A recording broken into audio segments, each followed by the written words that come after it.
Hello, everybody. This early Middle Ages and then the late Middle Ages are the last two PowerPoints for the test, for test number 3. So just letting you know where we stand with that. So we date the early Middle Ages to these two dates, and these are both related to developments in the church. 476 is the fall of Rome, and 1054 is the split between the eastern and western branches of the church. So we'll get to that in a minute. But let's start with the beginning, the fall of Rome. So we've talked a little bit about those barbarian hordes, as the Romans called them, that were pushing down from the north. This is the Battle of Milvian Bridge that Constantine engages in 312, is with this crowd. But they continued to push and push until in 476 the city falls completely. And so the city is destroyed, Rome is destroyed. And so a couple things. The Roman Empire continues on because it had been run out of Constantinople for a long time anyway.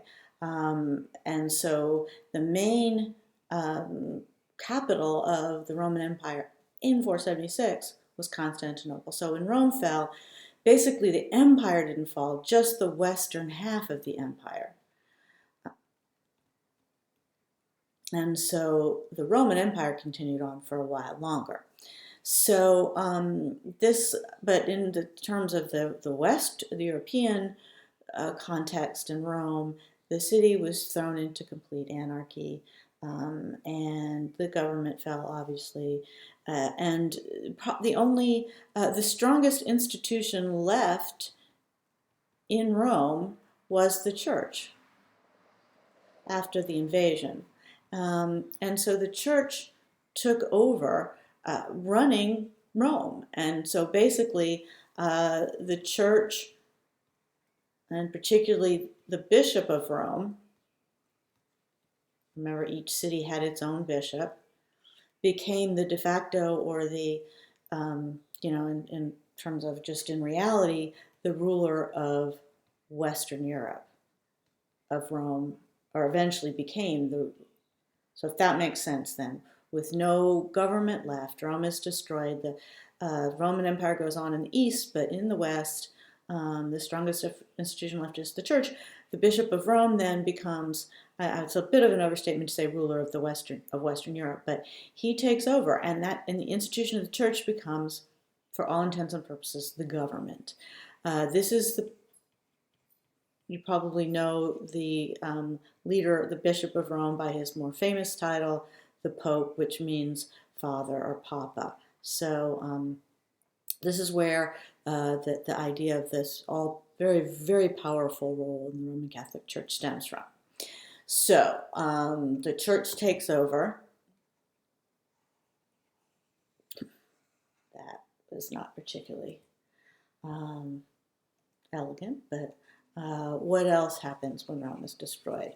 So it allowed, like I said, allowed the church to become the most powerful institution in the West. But for all intents and purposes, with the Western part of the Roman Empire gone, the communication and solidification of the church that occurred in the 300s and for the past 100 years or so was broken. There was no communication. On the other hand, though, it provided a lot of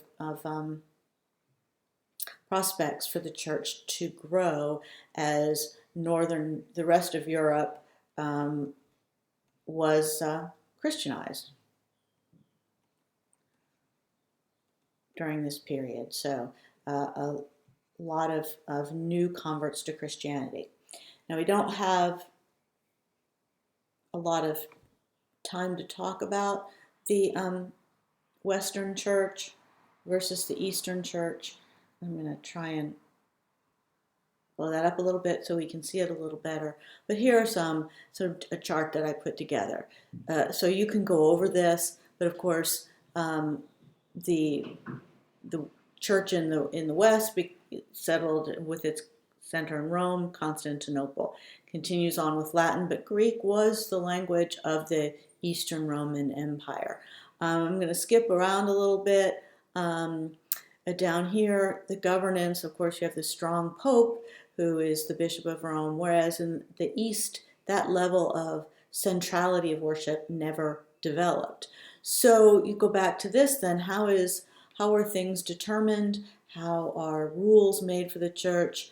It is in the Western church with the strong pope, it's a very top-down. The decrees of the councils, basically what comes out of the council of the pope and the cardinals, is law for all people who follow. Whereas in the East, I use the term speculative because they weren't a mandate like they were in the West. There do tend to be differences in their understanding of salvation. Sin creates guilt. The work of Christ pays for sin. This gets taken over into Christianity. Into Protestantism. So you probably have heard of that in certain churches. Whereas the Eastern Church has a bit of a more mystical approach to salvation. And that is, the problem is not the sin, but our loss of divinity because of sin. And the work of Christ then doesn't stop with just paying the price for the sin, but it reunites us with God. So then, of course, with the destruction of the government in Rome, the church becomes more powerful than the state in the West, and that is the case for hundreds of years. Whereas in the East, the state maintained itself, so the church was powerful, but it never became the all-encompassing power that it did in the West. Of course, this begins to change with Islam changes the Eastern Church a lot too. Some of the other differences. Eventually, celibacy is required of all clergy persons, all clergymen. That's only men in the West, and then married men could become priests, however, in the Eastern Church, and still are, but in higher roles like bishop and stuff like that, no. But also then baptism, we've talked about a lot, there are all sorts of things that divide the church. This is one of them.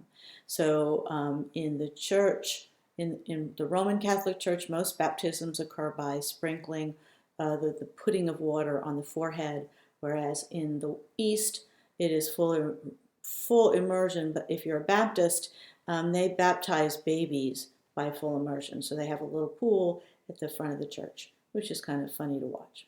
Anyway, also, and we'll come back to some of this, but I just wanted to lay the baseline. How do these, as the church begins to differ, how does the way that we practice begin to differ? And so baptism and communion become divisive issues.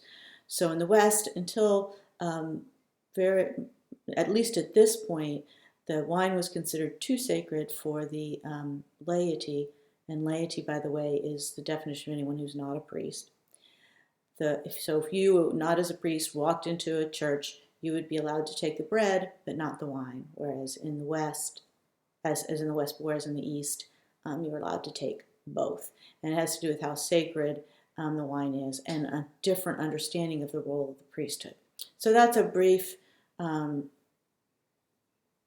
of general introduction to the differences. Of course, the church in the East took a very different direction too because of the rise of Islam.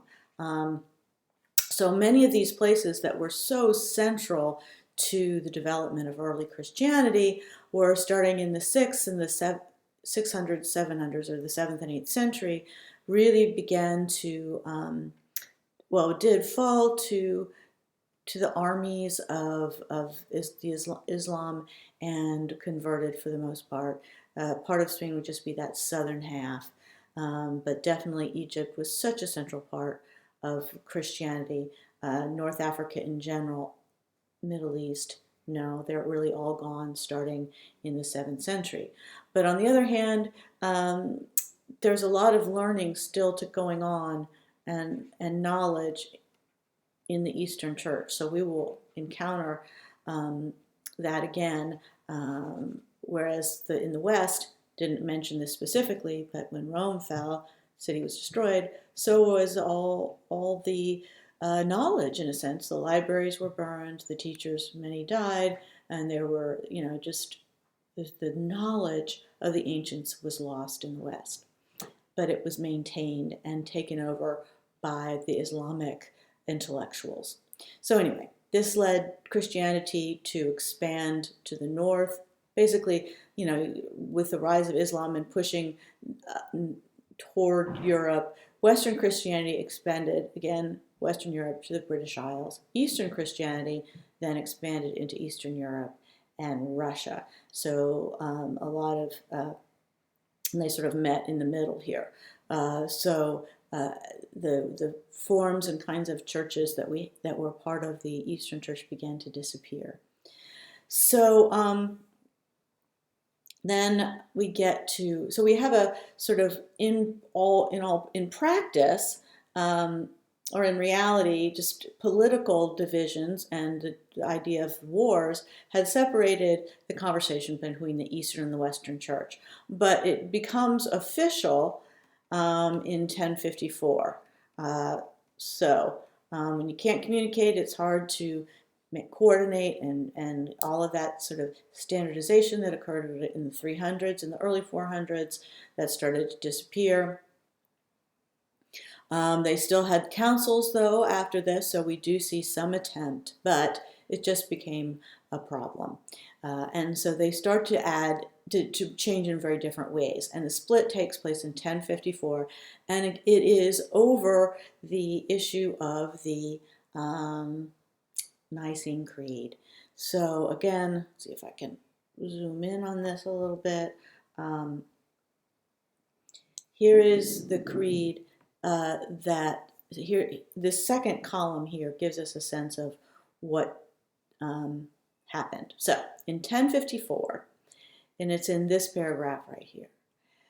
This is the 381 Creed, one that is said today, but in 1054, the church in Rome changed it to read thus: "And in the Holy Spirit, the Lord and life giver, who proceeds from the Father and from the Son."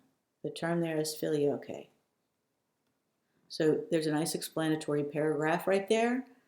This is it without the filioque clause, and that's where it would have gone. So let's go back up to this one.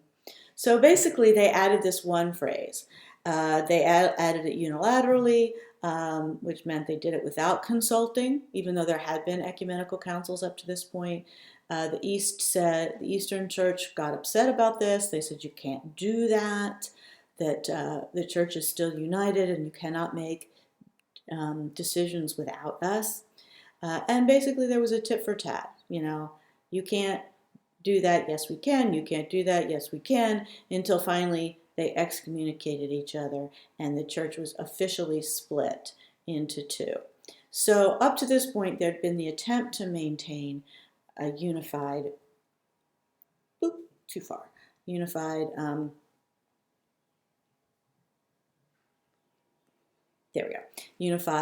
sense of the religion, but it disappears at this point. Let me go a little bit bigger.